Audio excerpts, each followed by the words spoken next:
Lapsan de fruka itu saya tiga geser rega kau itu mesti tu lapsan kota ko baba tar kota ko na baba tu moira dadu ilise koro আমার হুতের তো আমি আর হাইলাম না ময়রা ডাডু ilise ওদের হুতের কোনো সারা শব্দ নাই আমার স্যারের গলা চিপটা মারছে স্যারের বিচার চাই আমি বিচার চাই ফাঁসি চাই আমি অবশেষে শিশু হত্যার রহস্য উদ্ঘাটন হলো। জানা গেল গলা টিপে তাকে হত্যা করা হয়েছে।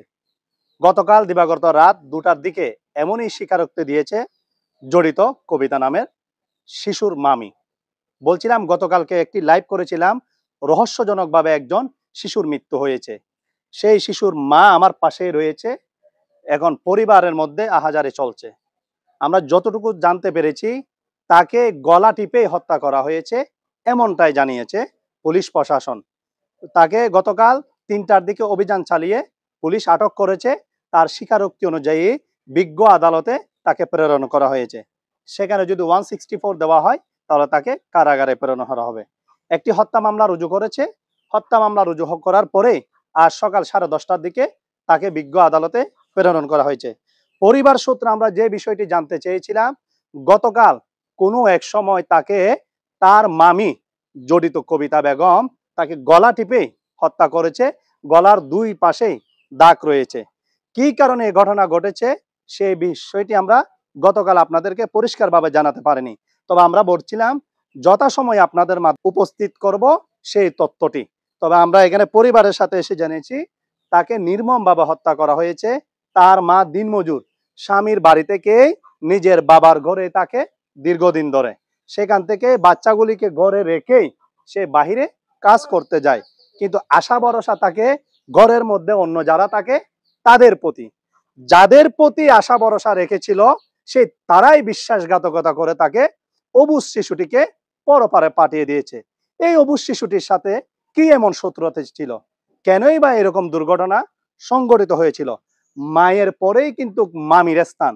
মা শব্দটি মামি থেকে আসা হয়, কিন্তু একজন মামি সেও তো মায়ের মতো। একটা অবুজ শিশুকে যেখানে লালন পালন করবে, লালন পালন করে তাকে বড় করবে, অসহায় পরিবারটিকে আশ্রয় দেওয়ার কারণে তাদেরকে দেখে রাখবে। কিন্তু দেখে রাখা ব্যক্তি কি যদি রক্ষক যদি বক্ষক হয় তাহলে কার প্রতি কার বিশ্বাস থাকবে? আমার সন্তান, আপনার সন্তান যদি আজকে কোনো আত্মীয় স্বজনের বাড়িতে রেখে আসি, এই বিশ্বাসটুকু আসবে? সন্দেহর তীর সৃষ্টি হবে। যেটিকে এই বাড়ি থেকে মির্জাপুর এলাকার মধ্যপাড়ায় গতকাল দুপুরের সময় 2 বছরের একজন শিশুকে গলা টিপে হত্যার মধ্যে সেই বিশ্বাসটুকু হারিয়েছে। চলুন কি বলে সেই নিহত শিশুর মা। আমার ছেলের সাথে হয়েছে। আমি ঘরে ছিলাম না, বুয়ার কাজ করতে গেছি 10টার দিকে বাইরে। 8টার দিকে আমার স্যারেরা খাওয়ায় ঘুম পাতাইতে গেছি। হ্যাঁ, আমার মেয়ের গাড়ে তাপ্পর মারছে। তাপ্পর মাইরা বলছে যে তোর মারে কই গিয়া আয়া দুধ খাওয়াইতো স্যারে। স্যারা সেরি কইতাছে যে মা আমার বাইরে গলায় কামচাইছে, কবিতা কামচাইছে, আমার তাপড়াইছে, বাইরে গলায় কামচাইছে, কম্বল দিয়ে ঘুরা তোলাছে, হেড পাড়া দিয়ে গুবা হিরেলছে। তারপর আমার স্যারের আমি কইতাছি কে কামড়াইছে, কে কামড়াইছে। আমি এনে লইয়া চিল্লাইতাছি বইয়া। আমি কই মা দেখলা না আমার স্যারের কি হইছে? মা কইছে আমি নদীর ঘাটে গেছি ডুমা লইতাম, লইয়া আয়া দিহি তো স্যারের সারা শব্দ নাই। এখন আমি চিল্লাইতাছি আমার মা চাচিরা পানি ঢালতাছে হেন মুখ দিয়ে। কবিতা বুকটা হিন্দা আমার স্যারের লইয়া দইরা যাইতেছে হসপিটাল। তার পিছে দিয়ে আমি গেছি। যাওয়ার পরে কবিতারে জিজ্ঞাসা আমার স্যারের কি হয়েছে? কবিতা কিছু কয় না। কবিতা মাথার চুল চারা ছিল, পেঁচাইয়া বাইন্দা দিছি।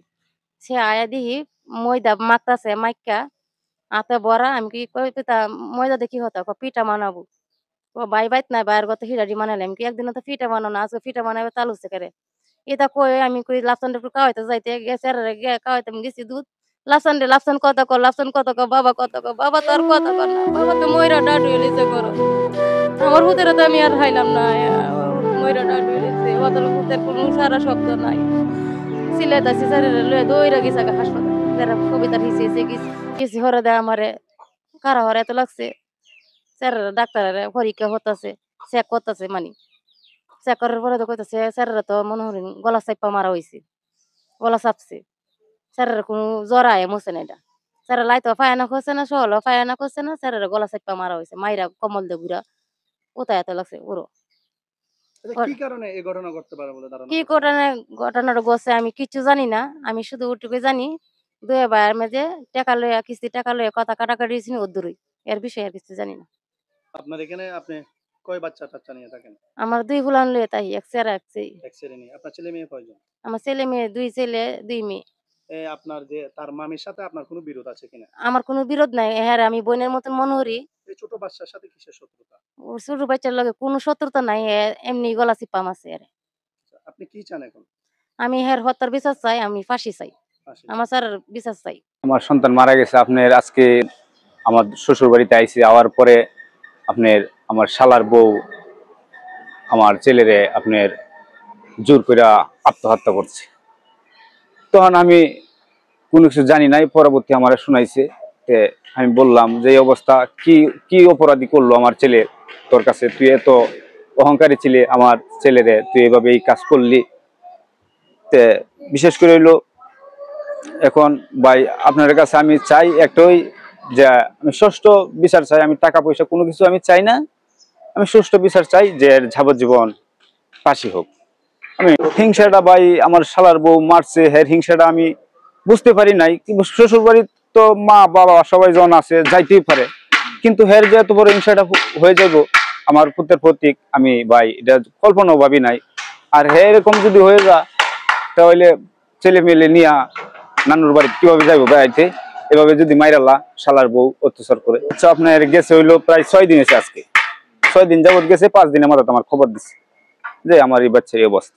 আপনি মানে কি চান, মানে আমি ভাই সুষ্ঠু বিচার চাই, হের যাবজ্জীবন করেন, আরো কেউ যদি কইরা থাকে হেরেরও সুস্থ বিচার হোক। প্রিয় দর্শক, নিহত সন্তানের মায়ের সাথে আলাপ করেছি। আপনারা শুনেছেন, যার বুকের দন হেরে গেছে সেই মায়ের সাথে গতকাল থেকে থানায় অনেক দৌড়াদৌড়ি করেছিল। এই অবুঝ একটি শিশুকে তার মায়ের বুক থেকে কেড়ে নিয়েছে। যাদের প্রতি যার বিশ্বাস থাকে, যে আশ্বাস বিশ্বাসের মাধ্যমে এই পরিবারের কাছে রেখে দিন মজুরের কাজ করতে গিয়েছে মা, সেখান থেকে সেই মা তার বুকের দনে নিতর দেহ যখন পড়েছিল তখন এসে হতবাক হয়ে গেছে। তখনও স্বীকার করেনি। পুলিশের বিভিন্ন তদন্তের মাধ্যমে এবং জি মানে বলেন। পরে আমি সন্দেহ করাম হইরা ও আমার স্যারা লইয়া দইরা গেছে গে। ভাবছে হাসপাতালে। যাতে আমাকে সন্দেহ না করতে পারে। ও দইরা স্যারা আগে লইয়া কখনো গেছে। কোনো ঝগড়া হয়েছে কিনা? না বাচ্চা কোনো কাচ্চা নিয়ে না, গেছে না জানেন? বাচ্চা লইয়া কোনো ঝগড়া হইছে না, কাজ্য ঝগড়া হইছে না, কিচ্ছু হইছে না। আমি কিচ্ছু জানি না। এর বিষয়ে আমি কিচ্ছু জানি না। দর্শক, অর্থাৎ এটা অভিনব কৌশলে করা হয়েছে। অর্থাৎ পূর্ব পরিকল্পিত ভাবে নাকি কি এমন অভিনব করছে যাতে সে এই কাজের সাথে জড়িত না থাকে, এরকম যাতে কোনো সন্দেহ না আসে। ঘটনার পরপরে সে নিজ দায়িত্বে উপজেলা স্বাস্থ্য কমপ্লেক্সে সেই নিহত শিশুকে নিয়ে গেছে। কর্তব্যরত চিকিৎসক তাকে মৃত ঘোষণা করার পর নিকলি থানা পুলিশকে খবর দিলে সেখান থেকে লাশ উদ্ধার করে নিয়ে আসা হয়। পরবর্তী পুলিশ উপপরিদর্শক SI মুস্তাকের নেতৃত্বে অভিযান চালিয়ে জড়িত কবিতাকে আটক করে পুলিশ হেফাজতে নিয়ে যায়। রুদ্রদ্বার বৈঠকের মাধ্যমে, কলা কৌশলের মাধ্যমে তার এই ঘটনার যখন স্বীকারোক্তি আসে, তার বিরুদ্ধে একটি হত্যা মামলা রুজু হয়। এরপরে সকাল 10:30টার দিকে কিশোরগঞ্জ জেলা বিজ্ঞ আদালতে জড়িত কবিতাকে প্রেরণ করা হয়েছে। তার নিহতের মা সঠিক বিচার চায়। গতকাল এলাকায় আসছিলাম, এলাকার কোনো মানুষই সঠিক তথ্য দিতে অপারগতা প্রকাশ করেছে। তারপর আমরা মানবিক দৃষ্টিতে নিকলি দর্পণের মাধ্যমে আমরা গতকাল তুলে ধরেছি এবং বলেছি এটুকু, যাতে আগামীকাল আমরা সঠিক তথ্যটি আপনাদের সামনে উপস্থাপন করব। আমার সন্তান, আপনার সন্তান যখন আত্মীয় স্বজনের বাড়িতে আসব, রেখে যাব, কিন্তু একটা বিশ্বাসের উপর রেখে যাব। সে রেখে যাওয়া বিশ্বাসটি যখন একটি ঘর থেকে চলে যায়, তখন শত শত পরিবারে কিন্তু রক্তের সম্পর্কের মানুষের প্রতিও আস্থা উঠে যায়। সেই জন্য এই জড়িত ব্যক্তি প্রকৃতপক্ষে আরো তদন্ত করে যদি সে কোনো কলা কৌশল বা পূর্ব শত্রুতার জের ধরে এই ঘটনা ঘটিয়ে থাকে, তার দৃষ্টান্তমূলক শাস্তি হোক, এটাই প্রত্যাশা। আমার সন্তান, আপনার সন্তান, আমরা যার কাছে রেখে আসি, আগে সতর্ক থাকবেন, পার্শ্ববর্তী কাউকে জানিয়ে রাখবেন, বিশ্বাস সহজে কাউকে করবেন না। করবেন এভাবে এই অসহায় মায়ের মতো বুকের দনটি হারিয়ে ফেলবেন। আমরা সকলে সচেতন হই। ভালো থাকুন, সুস্থ থাকুন। ধন্যবাদ সকলকে।